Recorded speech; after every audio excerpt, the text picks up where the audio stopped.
श्री कृष्ण कहते हैं कि अपना लक्ष्य हमेशा बड़ा रखना चाहिए, बड़े सपने देखने चाहिए। जितना बड़ा लक्ष्य होगा उसके प्रति उतनी ज्यादा प्रेरित होंगे। हो सकता है बड़ा लक्ष्य आप हासिल ना भी कर पाए, लेकिन उस बड़े लक्ष्य के पीछे जाते जाते आप बहुत कुछ हासिल कर लेंगे। प्रेरणा आपके बहुत ज्यादा प्रयास करने से नहीं आएगी, इसके लिए आपको थोड़े से अपने विचार में, सोच में परिवर्तन रखना होगा। कठिनाइयों में या विपरीत परिस्थिति में आपको हमेशा संभावनाओं के बारे में सोचना चाहिए और आपको इसकी आदत डालनी चाहिए। चाहे परिस्थिति कुछ भी हो, आपको पहले उसको स्वीकार कर लेना चाहिए। इसके बाद आपको आगे की संभावनाओं के बारे में सोचने की आदत डालनी चाहिए। ऐसी आदत डालने के लिए आप छोटी छोटी परिस्थितियों से शुरुआत कर सकते हैं। कभी भी अगर आपके मन में नकारात्मक विचार आए तो आप ये सोचने की आदत डालिए कि ज्यादा से ज्यादा क्या हो सकता है, ज्यादा से ज्यादा क्या नुकसान हो सकता है। आपको लगेगा कि ये बहुत छोटी सी बात है और आपका नकारात्मक विचार चला जाएगा और आप प्रेरित रहेंगे। अपने कार्य के प्रति गलत स्वभाव रखने से आपकी प्रेरणा खत्म हो जाएगी। आपको एक अच्छा इंसान बनने की जरूरत है। एक अच्छा इंसान बनने से आप हमेशा प्रेरित रहते हैं और गलत इंसान बनने से आपके जीवन में नकारात्मकता बढ़ती जाती है। और ना यकीन हो तो आप खुद करके देख लीजिए। अपने जीवन में महान चीजों को पूरा करने के लिए आपको जिस प्रेरणा की आवश्यकता होगी उसे प्रदान करने के लिए दूसरों पर निर्भर रहना अवास्तविक है। आत्मप्रेरणा एक ऐसी चीज है जिसे सीखा जा सकता है, यदि आपके पास पहले से नहीं है। प्रेरणा की कमी का सबसे बड़ा कारण है कि कई लोग अपने लक्ष्यों को प्राप्त नहीं कर पाते, जिसके परिणाम स्वरूप खालीपन की भावना पैदा होती। यहाँ हम आपको भगवान श्री कृष्ण के द्वारा बताए गए सरल तकनीकों के बारे में आपको बताएंगे, जिनका उपयोग आप अपनी आत्म प्रेरणा को बनाए रखने में मदद कर सकते हैं, ताकि आप अपने लिए निर्धारित किसी भी उद्देश्य को लगातार पूरा कर सके। अपने आप को लगातार याद दिलाना महत्वपूर्ण है। क्या आप किसी विशेष लक्ष्य, उद्देश्य का पीछा कर रहे हैं? ये उन लक्ष्यों के लिए विशेष रूप से सच जिन्हें हासिल करने में दूसरों की तुलना में अधिक समय लगे। बहुत प्रयास करने और वांछित परिणाम ना देखने के बाद प्रेरणा खोना। सामान्य लाभों के बारे में खुद को याद दिलाना अपनी प्रेरणा को पुनर्जीवित करता है, ताकि आप अपने उद्देश्यों को पूरा करने के लिए करीब जा सके। हो सकता है किसी के लिए सबसे बड़ा मोटिवेशन सपने हो, लेकिन क्या आपका ये मोटिवेशन उस समय भी बना रहेगा जब आपके सपने पूरे हो जाएंगे? या हो सकता है किसी के लिए सबसे बड़ा मोटिवेशन फेम हो, तो क्या बहुत फेमस हो जाने के बाद वह हमेशा मोटिवेट रहेगा? शायद नहीं, लेकिन मेरे अनुसार सबसे बड़ा मोटिवेशन होता है मृत्यु, जो कोई तत्काल मोटिवेशन नहीं। अगर हम हमेशा हर दिन इस तरह जिए कि कल हम मरने वाले हैं, तो इससे बड़ा मोटिवेशन कुछ नहीं होगा और इस तरह हम हमेशा के लिए मोटिवेट हो सकते हैं। आज की इस भागदौड़ भरी जिंदगी में हर व्यक्ति चाहता है कि हम हमेशा मोटिवेट रहे, अपने लक्ष्यों तक पहुंच सके। लेकिन मोटिवेट रहना अपने लक्ष्यों तक पहुंचने और मनचाहा जीवन जीने की सबसे चुनौतीपूर्ण हिस्सों में से एक हो सकता है। क्या आप भी चाहते हैं कि आप प्रतिदिन अधिक प्रेरित महसूस करें, लेकिन सुनिश्चित नहीं है कि उस चिंगारी को वापस कैसे लाया जाए? आप जीवन में चाहे कुछ भी शुरू करना चाहते हो, आप समस्याओं को हल करना चाहते हो, अपनी आदतों को बदलना चाहते हो, एक नई दिनचर्या शुरू करना चाहते हो, या कुछ कार्य समय के लिए प्रेरणा का उपयोग बहुत ही जरूरी होता है। जब भी आप अपने जीवन में कोई भी कार्य शुरू करना चाहते हैं, तो सबसे ज्यादा जरूरी है अपनी प्रेरणा को बढ़ाने पर ध्यान देना। सबसे पहले आप छोटे और प्राप्त करने योग्य लक्ष्य निर्धारित करें। यदि एक साथ आप बहुत अधिक बार लेने की कोशिश करेंगे, तो ये केवल आपको जल्दी छोड़ने का कारण बनेगा। जब आप कोई भी कार्य में विफल होते हैं, जो अपने आप को हराना बहुत आसान होता है, लेकिन आपके कार्य की विफलता किस कारण हुई, उस पर ध्यान केंद्रित करना आसान नहीं होता है। उस समय अपने आप को खुद से पूछने की जरूरत है, क्या आप कुछ भी ठीक क्यों नहीं कर सकते? इसे अंतिम लक्ष्य तक पहुंचाना इतना कठिन क्यों है? जब आप कोई कार्य शुरू करते हैं तो लक्ष्यों को प्राप्त करना बहुत मुश्किल होता है, लेकिन अपने लक्ष्यों को आसान बनाने के लिए आपको किसी और की आवश्यकता भी जरूरी है। अपने मोटिवेशन के स्तर को बढ़ाने के लिए कभी कभी बाहरी प्रभावों की आवश्यकता होती है, ताकि आप नियंत्रण में रह सके और आगे बढ़ सके।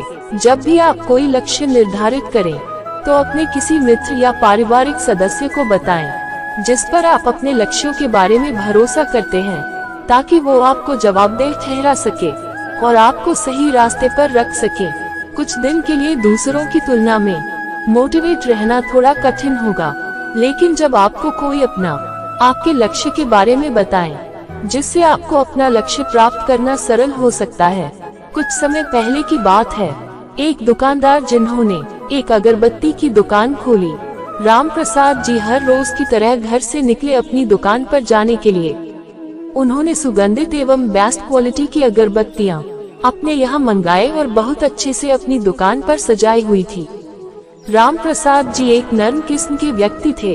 उनका व्यवहार भी अपने ग्राहक के साथ बहुत अच्छा था। उनका नर्म स्वभाव के कारण और उनके यहाँ की अगरबत्तियों की क्वालिटी के कारण धीरे धीरे उनकी दुकान जम गई। उनके यहाँ हर रोज अच्छी बिक्री होने लगी और उन्हें अच्छा खासा मुनाफा भी होने लगा। सब कुछ बहुत अच्छे से चल रहा था। सेठ जी दुकान की कमाई से बहुत खुश थे। अपनी दुकान के बाहर उन्होंने एक बड़ा सा बोर्ड लगवाया हुआ था। उसमें लिखा हुआ था, हमारे यहाँ सुगंधित अगरबत्तियाँ मिलती है। एक दिन एक ग्राहक आया, उसने वो बोर्ड पढ़ा और बोलने लगा, सेठ जी मुझे इस बोर्ड में कुछ गड़बड़ी लग रही है।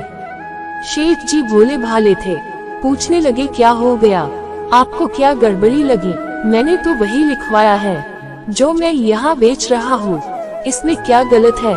जवाब में उस ग्राहक ने कहा कि आपने लिखवाया है कि हमारे यहाँ सुगंधित अगरबत्तियाँ मिलती है, तो आप मुझे बताएं कि आपने कहाँ सुना है कि अगरबत्तियाँ दुर्गंधित होती है? अगरबत्तियाँ तो सुगंधित ही होती है, इसलिए आपने जो लिखवाया है, हमारे यहाँ सुगंधित अगरबत्तियाँ मिलती है, इसमें से सुगंधित हटवा दीजिए। बेचारे सेठ जी भोले भाले इंसान थे। उस ग्राहक के बात में सेठ जी आ गए और सोचने लगे कि बात तो सही कह रहे हैं। उसने बोर्ड से सुगंधित शब्द हटवा दिया। अब उसके बोर्ड पे लिखा हुआ था, हमारे यहाँ अगरबत्तियाँ मिलती है। फिर सब कुछ ठीक चल रहा था। अभी भी दुकान अच्छा खासा मुनाफा कमा रही थी। कुछ समय के बाद एक और सज्जन आए। उन्होंने बोर्ड को पढ़ा तो अपना ज्ञान देने लगे। सेठ जी आपके बोर्ड में कुछ गड़बड़ी लग रही है। तो सेठ जी अब इस बार उस ग्राहक की बात को भी गौर से सुनने लगे। उन सज्जन ने अपनी राय रखते हुए बोला, सेठ जी आपने लिखवाया हुआ है कि हमारे यहाँ अगरबत्तियाँ मिलती है, तो इसमें हमारे यहाँ का क्या मतलब है? अगरबत्ती की दुकान आपकी ही तो है, आपके यहाँ ही तो मिलेगी, और किसके यहाँ मिलेगी? ये जो दो शब्द है, ये कुछ जम नहीं रहे। मेरा मानिए तो ये दोनों शब्दों को हटा दीजिए। अब इस बार सेठ जी भी सोच में पड़ गए।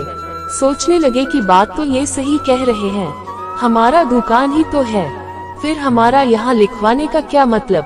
अब इस बार फिर उसने पेंटर को बुलाया और हमारे यहाँ शब्द को भी हटवा दिया। अब उस बोर्ड पे केवल अगरबत्तियाँ मिलती है, बस यही लिखा हुआ था। कुछ 15-20 दिन बीते होंगे। एक और ग्राहक आए और बोर्ड को देखकर अपनी राय देने लगे कि सेठ जी अगरबत्तियाँ मिलती है क्यों लिखवाया है? सबको दिख ही रहा है कि अगरबत्तियाँ रखी हुई है, तो मिलेंगी ही ना। ऐसा तो नहीं है कि नहीं मिलेंगी, तो फिर लिखवाने का क्या मतलब? मेरा मानिए तो इन दोनों शब्दों को हटा दीजिए। सेठ जी ने फिर से पेंटर को बुलाया और उन दो शब्दों को भी हटवा दिया। अब वहाँ सिर्फ अगरबत्तियाँ ही लिखे थे। 1-2 महीना ही बीते थे कि एक दिन एक और सज्जन आए और बोले, साहब आपने इसमें अगरबत्तियाँ क्यों लिखवाया है? सबको दिख रहा है कि अगरबत्तियाँ की दुकान है, तो अगरबत्तियाँ ही मिलेगी, मोमबत्तियाँ तो मिलेंगी नहीं, तो इसे क्यों लिखवाया है?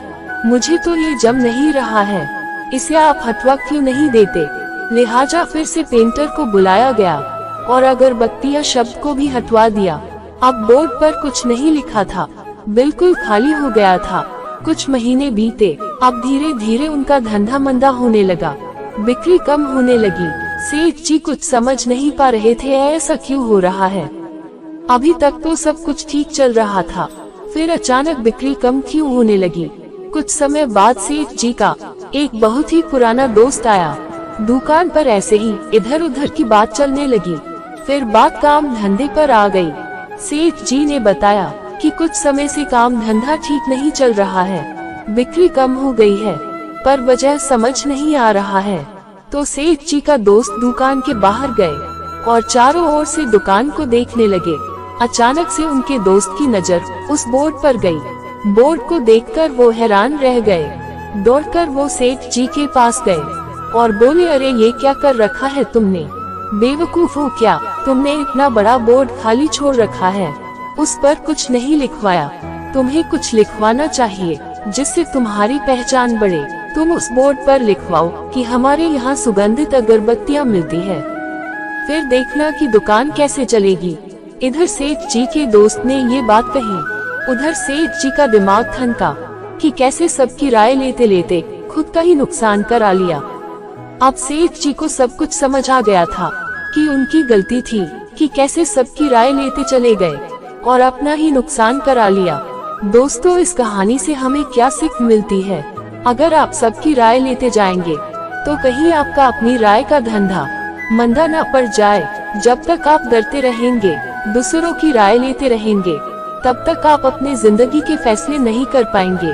इसलिए दूसरों की राय से ज्यादा खुद के फैसले पर भरोसा करें और आगे बढ़े। दोस्तों, इस कहानी में बस इतना ही। मिलते हैं अगले वीडियो में, तब तक अपना ख्याल रखिएगा। जय श्री कृष्णा।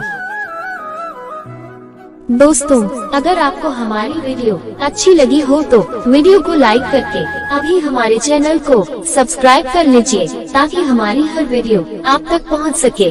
धन्यवाद। जय श्री कृष्ण।